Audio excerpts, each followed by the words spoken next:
Krásný den, tady Luna Isis, obraz zasunou Isis a dnešním hostem, jak jinak než Natalie Loginová, se kterou natáčíme měsíčník s Natalie Loginovou a dnes se zajímáme o energie květnové a to především, jaký vliv má na naše zdraví ta energie, jak teda, co můžeme udělat pro to, aby nám bylo lépe.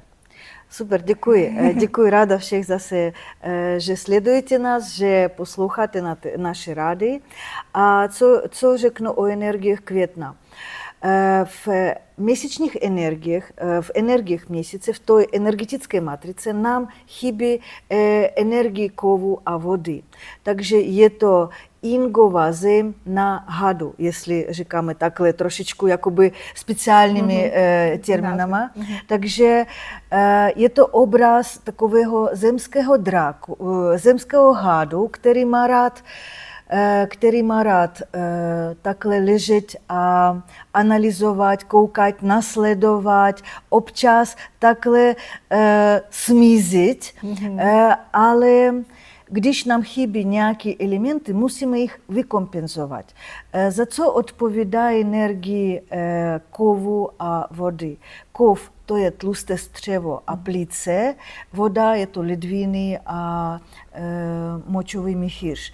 Takže kov podporujeme tím, že určitě pozorně sledujeme našu výživu, stravování. A teď jsme v období zimy. Já už i v tom našem dubnovém videu řekla, že moc důležité, jsme v měsíci zimy. To znamená, že slezina, žaludek, ta naše výživa musí být kvalitná. Musíme dávat pozor na ten pohyb, na ten režim, aby bylo včas každý den vyprazňování toho tlustého střeva, protože kov má rád čistotu a suchost. Takže vodu ta pomáhá na to třeba konkrétně? Za prvé pitný režim. Každé ráno taková sklenička teplé vody. Můžete tam přidat citron, na co máte rádi, na co máte chuť, ale čistá voda, já doporučuji teplou vodu. Kdysi u nás pracovali Číňani v centru, tak oni nás naučili a už prostě skoro 20 let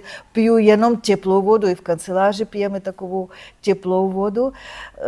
A důležitě pohyb, důležitě dýchací cvičení, protože tlusté střevo a plíce, element kov je to tlusté střevo a plíce.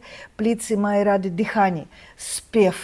Prostě taky to musíte rozcvičit. Třeba, trošku přiběhání, ano. Kardio je to trochu jiný pohyb, ale stejně taky s tím dechem taky pracujeme. Důležitě ještě ta voda, protože ten měsíc bude docela horký, protože tam bude hodně energie ohně a energie zemi a musíme trošičku regulovat ty energie. Tak voda je to komunikace, voda je to odpočinek, voda je to určitě už začíná sezon plavání, takže regulujte svoje cestování taky, ale o tom já řeknu v jiném našem bloku, ale ještě já připravuji článek, kde napíšeme i pár takových zajímavých receptů, co můžete přidat. Určitě teď bude sezóna ohně a doporučuji udržovat tu vlažnost nebo ten vodní balans v tlustém střevě. To znamená, že syrová zelenina, syrové ovoce, které už máme tady, musíme dělat saláty, abychom udrželi ten vodní a teplotný balans ve střevě. Takže vzhledem k tomu, že jak si říká, že je jakoby hodně ohnivý, takže se dostá trošinku i ten organismus ochlazovat právě to přes to ovoce. Určitě. A třeba, protože vím, že taky máte v e-fuži, kde jsou různé bylinky a čaje a různé takové doplňky pro zdraví a tak, hodně propojené s čínskou medicínou a s ajurvédou možná taky, nebo s bylinkama, tak i, jak říkáš, horkou vodu, dá se to kombinovat třeba i s čajema, nebo... Určitě, ty čaje může člověk už potom pít i jakoby ochlazený, ne ochlazený v ledničce, ale jako nechat je v pokojové teplotě. Ano. A ještě důležité opravdu sledovat své tělo.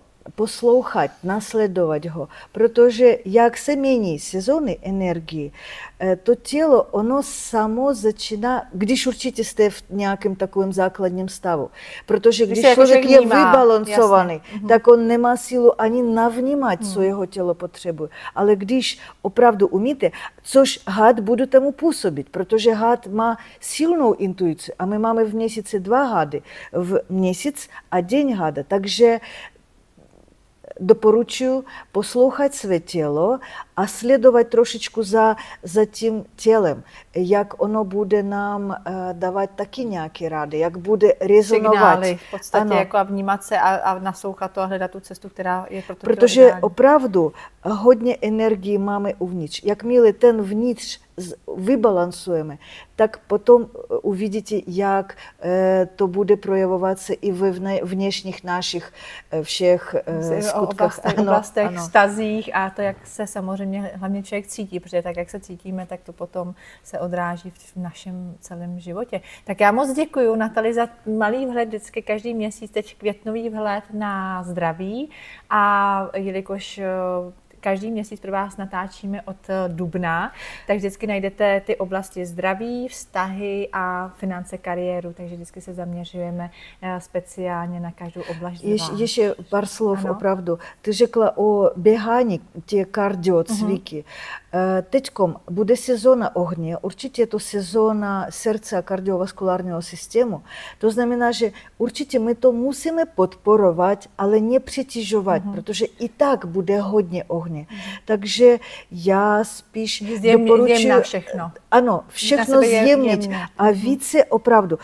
Když u nás cirkuluje energie a my udržujeme ten balans, když je hodně horka, tak musíme přidat trošičku opravdu tej vody a toho chladu. Třeba čerstvá zelenina, saláty, taková trošičku jakoby více vody. I v tom našem životním stylu taky musíme přidat trošičku více tej adaptabilnosti, pohyblivosti, protože oheň má vlastnost vyhořit, všechno spálit. Takže zjemnit. Ano, abychom jsme... Já v tom bylo jako vlastně dobře, vlastně furt jako každý ten krok sledovat za energii. Přesně, co se nám děje a reagovat na to. Ano, patřičně. Přesně tak. Nedopustit to vyhoření, protože potom z toho těžko zase načerpat ten základ a zase pohybovat. Tak moc děkujeme za nádherný vhled a určitě pokud se nám líbí vhledy Natali, tak nám dejte odběr, sledujte nás a určitě nás sledujte a určitě ještě tam bude článek s nějakými receptama a praktickými doporučeními. Tak děkujeme a mějte se hezky. Já taky moc děkuji.